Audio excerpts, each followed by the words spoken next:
Good morning विद्यार्थी मित्रांनो. आज आपण टॉपिक नंबर 2 मधील महत्त्वाचं कॅल्क्युलेशन पाहणार आहोत. त्यामधला एक महत्त्वाचा भाग कॅल्क्युलेशन ऑफ गुडविल किंवा valuation of goodwill. Goodwill means reputation of the business. Goodwill means image of the business. Goodwill means benefit of the business.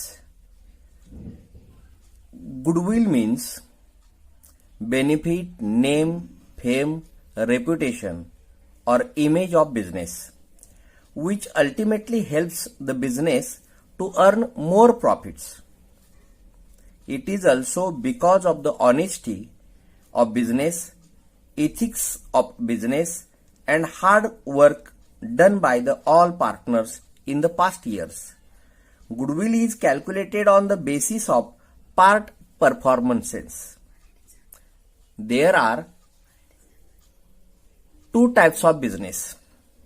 विद्यार्थी मित्रांनो, गुडविल कॅल्क्युलेशन करण्याच्या अनेक मेथड आहेत.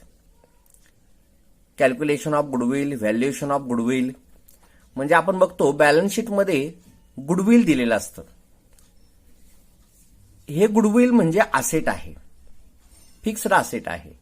त्यालाच आपण इनटँजिबल असेट म्हणतो. तर ती असेट आपण बॅलन्स शीटमध्ये किंवा व्यवसायामध्ये दिसते, बॅलन्स शीटमध्ये दिसते, पण प्रत्यक्ष ते दिसत नाही. म्हणजे ती अनटँजिबल असेट आहे, इनटँजिबल असेट आहे. तर ती कॅल्क्युलेशन करण्याच्या मेथड अनेक आहेत. त्यापैकी आपण 12वीच्या वर्गामध्ये या 2 मेथडचा अभ्यास करणार आहोत. पहिली मेथड आहे ॲव्हरेज प्रॉफिट मेथड आणि दुसरी मेथड आहे super profit method. Average profit method म्हणजे एपीएम आणि सुपर प्रॉफिट मेथड म्हणजे एसपीएम. ॲव्हरेज प्रॉफिट मध्ये 3 सूत्राचा वापर केला जातो. त्यामध्ये पहिलं सूत्र आहे टोटल प्रॉफिट. म्हणजे प्रॉब्लेम मध्ये दिलेल्या 3 वर्षाचा, 4 वर्षाचा किंवा 5 वर्षाचा प्रॉफिट असेल तर त्या 5 वर्षाच्या किंवा 3 वर्षाच्या प्रॉफिटची बेरीज करायची. त्यानंतर कॅल्क्युलेट करायचा ॲव्हरेज प्रॉफिट. ॲव्हरेज प्रॉफिट म्हणजे जे आपण 3 वर्षाच्या प्रॉफिटची बेरीज केलेली आहे त्याला भागिले 3 करायचं. 4 वर्षाचा प्रॉफिट असेल तर 4 वर्षाच्या प्रॉफिटची बेरीज करायची, त्याला भागिले 4 करायचं. आणि 5 वर्षाचा प्रॉफिट दिला असेल तर 5 वर्षाच्या प्रॉफिटची बेरीज करायची, भागिले 5 करायचं. आणि त्यानंतर गुडविल कॅल्क्युलेट करायचा. गुडविल कॅल्क्युलेशनचं सूत्र आहे average profit into years purchase. तर अशा पद्धतीनं पहिल्या मेथडमध्ये गुडविल कॅल्क्युलेशन केलं जातं. त्यानंतर दुसरी मेथड आहे सुपर प्रॉफिट मेथड म्हणजे एसपीएम. त्यामध्ये सुद्धा 5 सूत्राचा वापर केला जातो.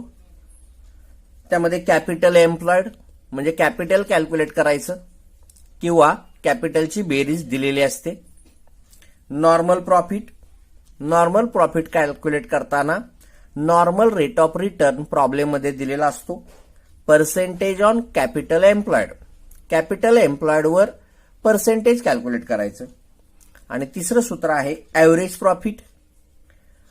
ॲव्हरेज प्रॉफिट हे पहिल्या मेथड प्रमाणेच कॅल्क्युलेट करायचं as per first method. Total profit upon number of years म्हणजे जितक्या वर्षाचा प्रॉफिट दिलेला आहे त्या प्रॉफिटची बेरीज करायची आणि त्याला भागिले 3, 4 किंवा 5 करायचं. म्हणजे 3 वर्षाचा प्रॉफिट असेल तर भागिले 3, 4 वर्षाचा प्रॉफिट असेल तर भागिले 4, 5 वर्षाचा प्रॉफिट असेल तर भागिले 5. त्यानंतर आहे सुपर प्रॉफिट. सुपर प्रॉफिट म्हणजे नॉर्मल प्रॉफिट आणि ॲव्हरेज प्रॉफिट. म्हणजे सूत्र आहे ॲव्हरेज प्रॉफिट मधून नॉर्मल प्रॉफिट लेस करा, वजाबाकी करून जी रक्कम मिळते त्याला म्हणतात सुपर प्रॉफिट. त्यानंतर गुडविल कॅल्क्युलेट करायचं. Goodwill is equal to super profit into years purchase. म्हणजे पहिल्या मेथडमध्ये average profit into years purchase आणि दुसऱ्या मेथडमध्ये super profit into years purchase. तर विद्यार्थी मित्रांनो, इयर्स परचेस आणि नंबर ऑफ इयर्स यामधला फरक लक्षात घ्या. नंबर ऑफ इयर्स म्हणजे जितक्या वर्षाचा प्रॉफिट दिलेला आहे ती अमाउंट विचारात घ्यायची आणि इयर्स परचेस म्हणजे प्रॉब्लेममध्ये दिलेला असतो. इथं दिलेला आहे तुम्हाला पास्ट 4 इयर्स. 4 इयर्स म्हणजे 4 वर्षाचा प्रॉफिट. 2016, 2017, 2018, 2019 4 वर्षाचा प्रॉफिट. म्हणून टोटल प्रॉफिट यांची बेरीज करायची आणि त्याला भागिले 4 करायचं. आणि इयर्स परचेस म्हणजे इथं दिलेलं आहे बघा 2 इयर्स परचेस म्हणजे 2 इयर्स नंतर लगेच परचेस हा शब्द दिलेला असतो. तर अशा पद्धतीनं ऍव्हरेज प्रॉफिटचा प्रॉब्लेम इथं तुम्हाला दिलेला आहे. आणि दुसरा प्रॉब्लेम दिलेला आहे सुपर प्रॉफिट मेथडचा प्रॉब्लेम. तर ऍव्हरेज प्रॉफिट मेथड आणि सुपर प्रॉफिट मेथड ह्या दोन मेथड तुम्हाला विद्यार्थी मित्रांनो ओळखता आल्या पाहिजेत. ऍव्हरेज प्रॉफिट मेथडमध्ये फक्त 4 वर्षाचा प्रॉफिट दिलेला असतो आणि त्यानंतर त्या 4 वर्षामध्ये एखाद्या वर्षी लॉस दिला जातो. तर प्रॉफिटची बेरीज करायची आणि जो लॉस आहे तो लेस करायचा आणि त्यानंतर 2 इयर्स परचेस हा विचारात घ्यायचा आणि ऍव्हरेज प्रॉफिट मेथडनं गुडविल कॅल्क्युलेट करायचं. सुपर प्रॉफिट मेथडमध्ये 4 किंवा 5 वर्षाचा प्रॉफिट दिला जातो. त्या व्यतिरिक्त कॅपिटल एम्प्लॉयड दिलेलं असतं, नॉर्मल रेट ऑफ रिटर्न दिलेला असतो आणि त्यानंतर goodwill is to be valued at 2 years purchase म्हणजे इथं पण तुम्हाला 2 इयर्स परचेस दिलेला आहे.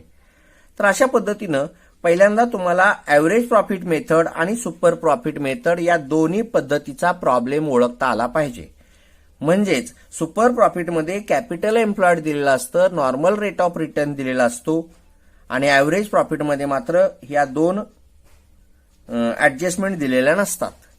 तर आता आपण बघणार आहोत हा प्रॉब्लेम सोडवायचा कसा, पहिल्या मेथडमध्ये कशा पद्धतीनं सोडवायचा ते आपण पाहणार आहोत. तर इथं तुम्हाला पहिला प्रॉब्लेम दिलेला आहे. Find out value of goodwill which would be based on 2 years purchase of past profits of last 4 years as under for average profit method. म्हणजे इथं तुम्हाला दिलेला आहे 2 इयर्स परचेस आणि 4 वर्षाचा पाठीमागला प्रॉफिट दिलेला आहे. त्या 4 वर्षामध्ये पहिल्या वर्षी प्रॉफिट दिलेला आहे, दुसऱ्या वर्षी प्रॉफिट दिलेला आहे, तिसऱ्या वर्षी 20,000 रुपये लॉस दिलेला आहे आणि चौथ्या वर्षी 60,000 रुपये प्रॉफिट दिलेला आहे. 2 म्हणजे ट्वाईस, 3 म्हणजे थ्राईस काही वेळेला या शब्द प्रयोग केला जातो. तर 4 वर्षाचा प्रॉफिट दिलेला आहे. त्या प्रॉफिट म्हणजे 3 वर्षाचा प्रॉफिटची बेरीज करा. 1,20,000, 80,000 अधिक 60,000 बरोबर 2,60,000. 1 वर्षाचा लॉस दिलेला आहे 20,000. 2,60,000 20,000 वजा 2,40,000 म्हणजेच मी इथं पण बेरीज केलेली आहे 1,20,000 अधिक 80,000 अधिक 60,000 आणि लेस 20,000 रुपये लॉस म्हणजे टोटल प्रॉफिट आला 2,40,000. आता सूत्र कॅल्क्युलेट 2 नंबरचं करायचं. Average profit total profit upon number of years म्हणजे टोटल प्रॉफिट मिळालेला आहे 2,40,000 भागिले नंबर ऑफ इयर्स म्हणजे किती वर्षाचा प्रॉफिट तुम्हाला 4 वर्षाचा म्हणून भागिले 4 करायचं. 4 1 4 4 7 24 म्हणजे 4 शून्य आहे तशी ठेवली 60,000 रुपये मिळालं. ऍव्हरेज प्रॉफिट मिळाला तुम्हाला 60,000 आणि ऍव्हरेज प्रॉफिट 60,000 मिळाल्यानंतर गुडविल कॅल्क्युलेशन करायचं. Goodwill is equal to average profit in 2 years purchase म्हणजे 60,000 गुणिले इयर्स परचेस म्हणजे इथं दिलेला आहे तुम्हाला 2 इयर्स परचेस म्हणून हा 2 इथं घ्यायचा गुणिले 2. गुडविल इज इक्वल टू 60,000 गुणिले 2 म्हणजेच 1,20,000. तर या पद्धतीनं विद्यार्थी मित्रांनो अशा पद्धतीनं ऍव्हरेज प्रॉफिटमध्ये तुम्हाला प्रॉब्लेम सोडवून घ्यायचा आहे.